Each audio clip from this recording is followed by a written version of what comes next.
répondre à une question où on vous propose toute une série de concentrations d'ions et qu'on vous demande quel sel on a dissous dans une certaine quantité de solution pour obtenir cette proportion relative de tous les ions. Donc c'est une eau minérale riche en plein de choses et en fait il y a différents sels là-dedans et donc si on a ces rapports de concentration de tous les sels, ben, s'ils sont arrivés avec les uns les autres, on va voir. Donc un ion calcium c'est du Ca. Et l'ion du calcium qui est dans la colonne 2A, il a 2 électrons, donc lui forme du Ca++ pour se retrouver en octet, valence 2. Le phosphite a une valence 3, et c'est du PO3, moins. Le potassium a une valence 1, lui est dans une première colonne, il a 1 électron, s'il la vide, il se retrouve une fois plus. Le chlore est dans la colonne 7, s'il a 7 électrons, et donc lui va plutôt former il va boucher le trou, et donc gagner un électron, donc être une fois négatif. Le sulfite, valence 2, et c'est une frite, comme le phosphite était une frite, donc par rapport au PO4, PO3 c'est la petite quantité d'oxygène. Le magnésium, comme le calcium, est dans la deuxième colonne, il vide sa couche et se retrouve sous forme de Mg++. Alors, ces différents ions positifs et négatifs arrivent en sel où il y a à chaque fois du plus et du moins, et donc le calcium a pu arriver avec du phosphite, mais avec la valence du calcium et du phosphite, le sel qui forment ensemble, c'est du Ca3, PO3 deux fois, les valences sont croisées. Le calcium aurait pu venir avec le chlore, et dans ce cas-là, valence 2, valence 1, on croise, c'est du CaCl2. Le calcium aurait pu venir avec le sulfite, c'est le troisième ion négatif disponible, et là, valence 2, il n'y a pas d'indice qui apparaît. Alors, si le calcium était venu avec le sulfite, on aurait la même quantité des deux. La même concentration des deux. Alors, est-ce qu'on a la même concentration des deux? On a 0,6 et on a 0,2. Ben non, c'est parce qu'on a 3 fois plus de Ca++. Ça, c'est pas la même de Ca++ et de SO3, moins. Alors, s'il était venu avec le chlorure, on aurait 2 fois moins de calcium ou 2 fois plus de Cl-. Alors, qu'est-ce qu'on a quand on regarde le calcium et le Cl? On a 2 fois plus de calcium. Et c'est pas ça qu'on veut. On veut 2 fois moins de calcium. On a l'inverse. Pas de bol. Donc le calcium n'est pas venu avec le chlorure. Alors il est venu certainement avec le phosphite. Et là, les rapports sont plus compliqués. Donc on doit avoir 3 fois la moitié du phosphite. Ou bien on doit avoir 2 fois le tiers du calcium pour le phosphite. Donc le calcium doit être présent 3 fois la moitié du phosphite.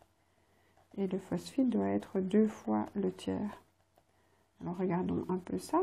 Donc si on prend le calcium et le phosphite, on prend la moitié du phosphite, ça fait 0,02, et on prend 3 fois ce 0,02 et on obtient le 0,06, ça fonctionne.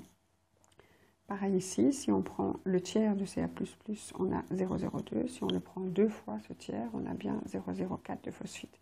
Donc là, c'est bon. Donc celui-ci a été dissous dans la solution pour obtenir ce genre de rapport ici, ils vont bien ensemble.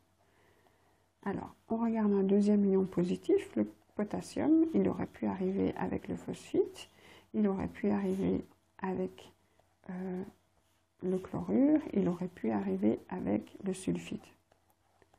Alors, s'il était arrivé avec le phosphite, on aurait 3 fois plus de K+ que de phosphite. Est-ce qu'on a ça? Donc, 0,4 par rapport au phosphite, c'est non, on n'a pas ça la même chose. On a le même des deux. Le potassium, s'il était venu avec le chlorure, on devrait avoir le même.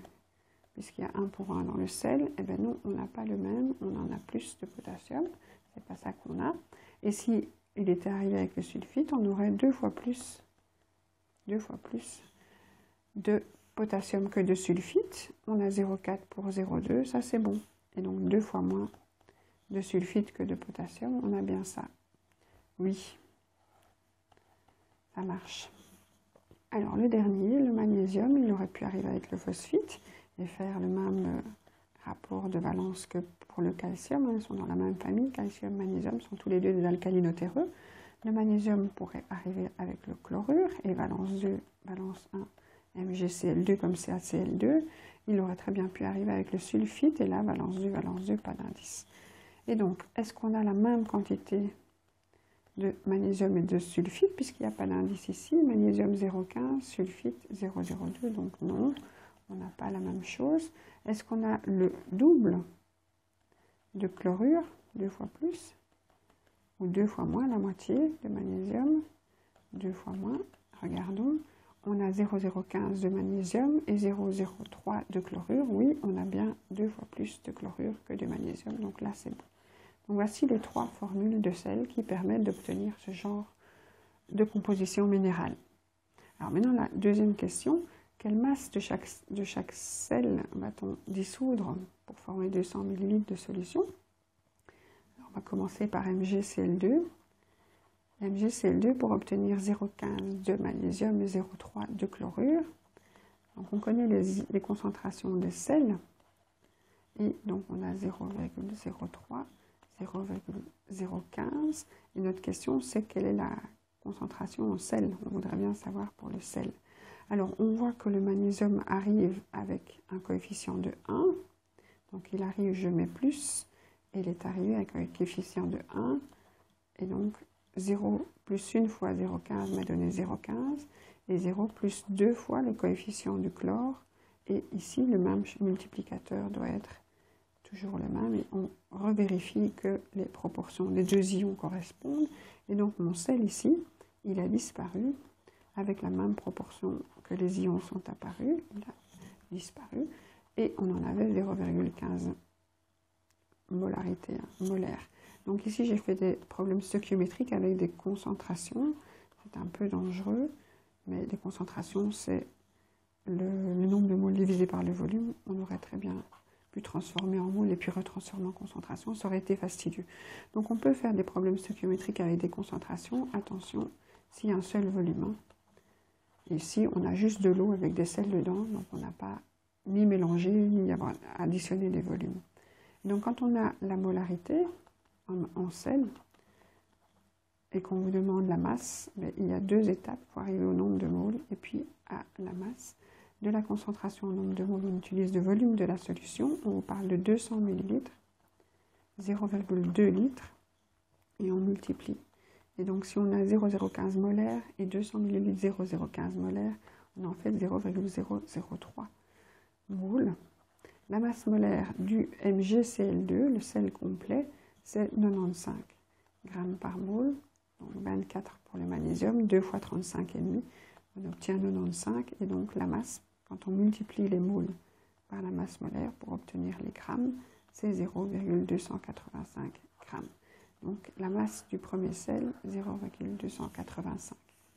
Alors je vais le faire pour le deuxième sel, peut-être le plus compliqué, le Ca3PO3 2 fois. Lui, il a donné 3 Ca++, plus 2 PO3 moins. Et on a observé le calcium, il était à 0,06 à la fin de la réaction, après la dissolution, et le phosphite était à 0,04. L'un est arrivé avec un coefficient de 3, l'autre est arrivé avec un coefficient de 2. Tous les deux avaient démarré à 0. Et donc, on a le petit commun multiple, je ne sais pas comment on va appeler ça, mais le multiplicateur de 0,02. 0 plus 2 fois 0,2, ça donne 0,4. 0 plus 3 fois 0,2, ça donne 0,6. Et celui-ci, il a disparu une fois de ce même multiplicateur. Et donc, on en avait 0,02 qui a disparu pour donner les ions. Et donc, pour fabriquer la solution, je dois retrouver cette concentration de 0,02 molaire et je dois en faire d'un nombre de moles et une masse de la même façon qu'on l'a fait là. Donc, le volume de la solution, c'est 0,2 litres. On multiplie des moles par litre par des litres pour simplifier les litres et obtenir les moles, 0,004 moles. Et on va multiplier par la masse molaire du Ca3PO4 deux fois, donc 3 fois 40 plus 2 fois 31 plus 6 fois 16, ça nous fait une masse molaire de 278 grammes par mole fois 0,04, on va obtenir 1,112 grammes. Ça, c'est la masse de mon deuxième sel. Et vous imaginez que pour faire le troisième sel, donc le K2SO3, on fait exactement le même genre de raisonnement. Mais je n'ai plus la place.